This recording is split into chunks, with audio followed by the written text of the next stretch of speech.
ये एक्सरसाइज करने के बाद आपके कमर से हिप में होता हुआ, टांग में होता हुआ जो दर्द है या जो चलने फिरने वाला दर्द है या जो साइटिका का पेन है या फिर जो बैक एक का पेन है या लोअर बैक एक का पेन है, किसी भी तरीके का कमर का या कुल्ले का पेन है, तो वो आप उससे रिलैक्स काफी अच्छा पा सकते हैं।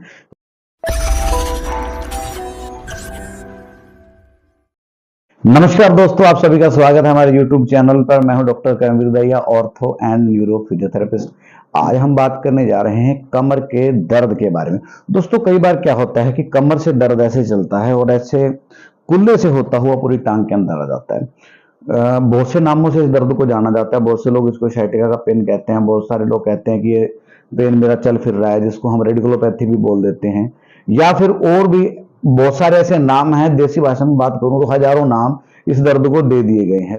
लेकिन अगर मैं बात करूं इस पेन की या इस पेन से होने वाले परेशानी के बारे में, तो मेरे हिसाब से इस बहस में हमें नहीं पढ़ना चाहिए कि ये किस तरीके का पेन है। लेकिन हाँ, मैं ये जरूर कह सकता हूं कि मैं आपको कुछ ऐसी एक्सरसाइज सिखाऊंगा कि जो एक्सरसाइज करने के बाद आपके कुल्ले से, आपके कमर से होता हुआ, कुल्ले से होता हुआ पूरी टांग के अंदर जो पेन जा रहा है या सुन्नापन या भारीपन महसूस हो रहा है, उसमें काफी हद तक रिलीफ मिल जाएगा। तो फर्स्ट एक्सरसाइज में आपने क्या करना है? फर्स्ट एक्सरसाइज में आपने SLR, हम इसे बोलते हैं स्ट्रेट लेग राइज। इसमें आपने टांग उठा लेनी है, पंजा अपनी तरफ खींचना है और 10 सेकंड के लिए इसको होल्ड कर लेना है। जैसे मेरे असिस्टेंट गगन आपको सिखा रहे हैं, आपने सेम वैसे ही करना है। 10 सेकंड के लिए होल्ड करेंगे आप। 1 2 3 4 5 6 7 8 9 10 काउंट के बाद छोड़ देंगे। उसके बाद आप सेम दूसरी टांग को उठाएंगे, पंजा अपनी तरफ खींचेंगे, 10 सेकंड के लिए होल्ड करेंगे। 1 2 3 4 5 6 7 8 9 10 काउंट आपने इस तरीके से करने हैं कि जैसे हम सेकंड काउंट करते हैं। बहुत जल्दी हमने 10 काउंट करके भी नहीं छोड़ देना है, हम थोड़ा सा टाइम होल्ड करेंगे ताकि वो मसल स्ट्रेच रहे थोड़ा टाइम, और उसके बाद हमें रिलीफ महसूस हो। सेकंड एक्सरसाइज में आपने क्या करना है? दोनों टांगों को मोड़ लेना है। दोनों टांगों को मोड़ने के बाद आप नी टू चेस्ट करेंगे, दोनों टांगे अपनी तरफ खींचेंगे और सिर आपका बिल्कुल नीचे रिलैक्स रहेगा। टांगों को अपनी तरफ आप जोर से खींचेंगे। अगर आप बहुत मोटे हैं, पेट आपका निकला हुआ है, तो जितना आप खींच सकते हैं उतना खींचने की कोशिश करें। सेम उसको 10 सेकंड के लिए होल्ड कर लेना है।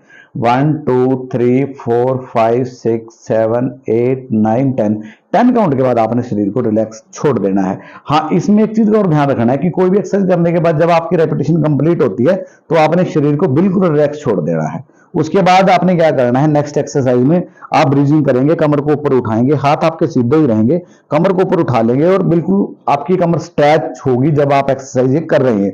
इसको भी ऐसे करने के बाद आप 10 सेकंड के लिए होल्ड कर लेंगे। 1 2 3 4 5 6 7 8 9 10 काउंट के बाद आप इस शरीर को आप बिल्कुल रिलैक्स छोड़ देंगे।